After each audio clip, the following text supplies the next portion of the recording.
First Alert meteorologist Courtney Jacobazzi. If you're about to step out for lunch or run some errands, you'll want to grab a light jacket. Temperatures in the low 50s north of the city, approaching 60 degrees in the city of Atlanta. A little warmer the further south you go. Taking you through the rest of the afternoon today, we'll head into the low 60s, a high of 64 today.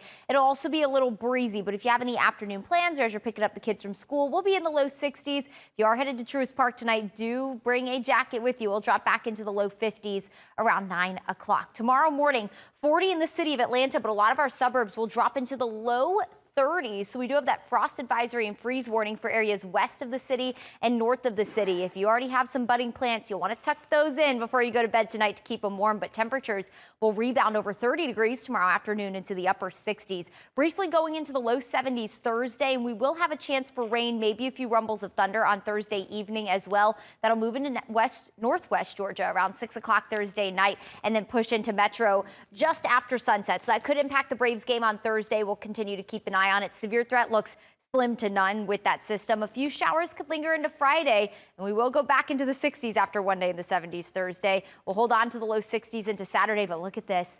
That nice spring-like warm-up returns. Sunday looks spectacular with sunshine and low 70s. We'll go back in the low 80s next Monday.